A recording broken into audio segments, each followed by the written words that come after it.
समानता का आदर्श तो सबसे पहले ऋग्वेद ने दिया था। समानी व आकुतिः समाना हृदयानि वः समानम मस्तु वो मनो यथा वह सुसहा सति।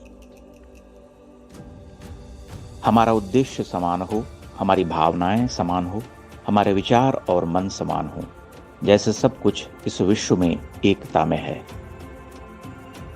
यह ऋग्वेद का ही कथन है। अज्येष्ठासो अकानिष्ठास एते संभातरी व वृद्धुः सौभाग्य, कि समाज में कोई ऊंच नीच का भेद नहीं है, सभी भाई हैं और सबको भलाई और उन्नति करनी चाहिए। यजुर्वेद जब तेजस्वी बनाने की मांग ईश्वर से करता है तो वह सबके लिए होता है। रुचम नोध्वेहि ब्राह्मणेषु रुचम राजसु नस्कृधे रुचम विश्वेषु शूद्रेषु मयि ढेचि रुचा रुचप, कि हे देव, हमारे ब्राह्मणों को तेजस्वी करो, हमारे क्षत्रियों को तेजस्वी करो, हमारे वैश्यों को तेजस्वी करो, हमारे शूद्रों को तेजस्वी करो।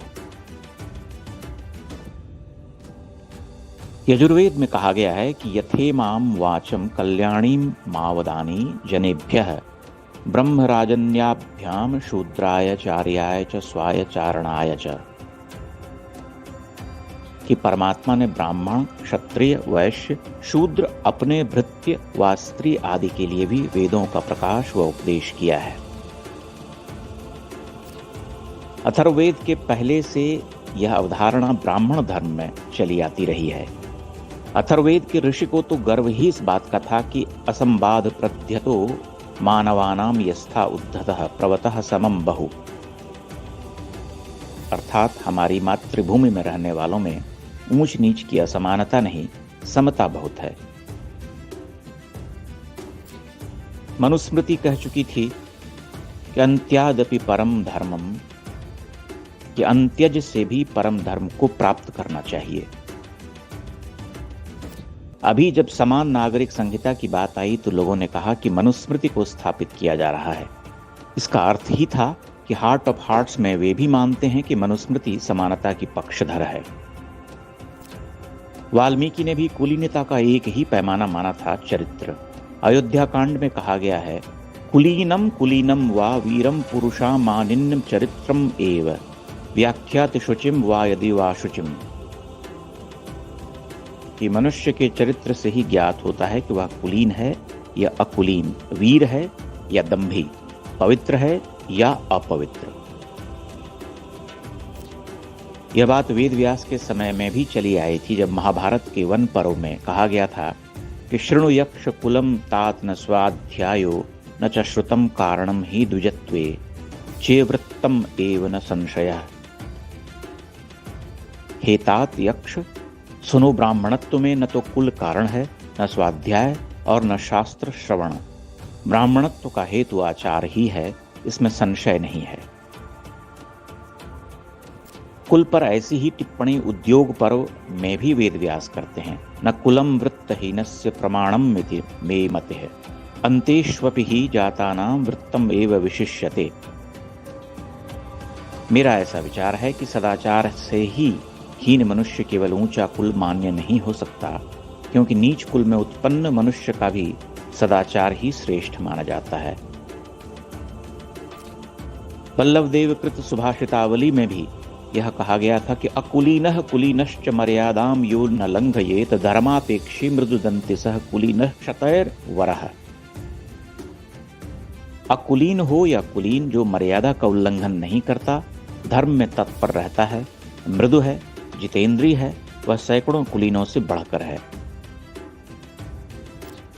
शुक नीति यही कहती थी कि न जात्या न कुलेनैव श्रेष्ठत्वं प्रतिपद्यते, कि श्रेष्ठता न तो जाति से प्राप्त होती है न कुल से। शुक्र नीति का कहना था कि न वर्णतो न जनकाद ब्रह्मतेजः प्रपद्यते, कि वर्ण से और पिता से ब्रह्मतेज नहीं प्राप्त होता।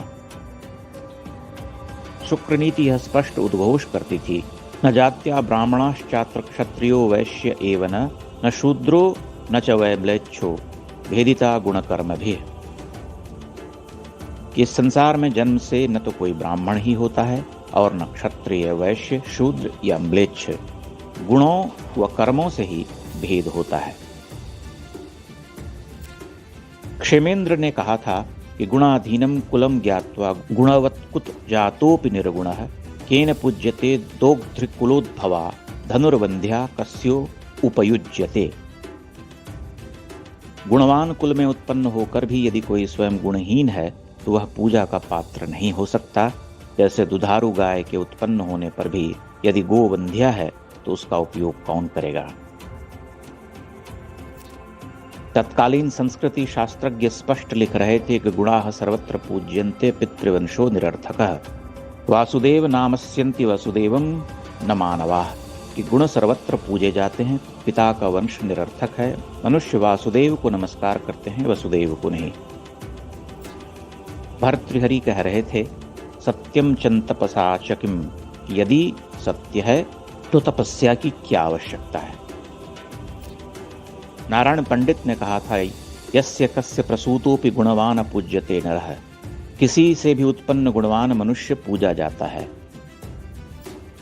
नारद पुराण कहता था, यह स्वाचार परिभ्रष्टः सांग वेदांत गोपि वा स एव पतितो ज्ञेयो यतः कर्म बहिष्कृतः।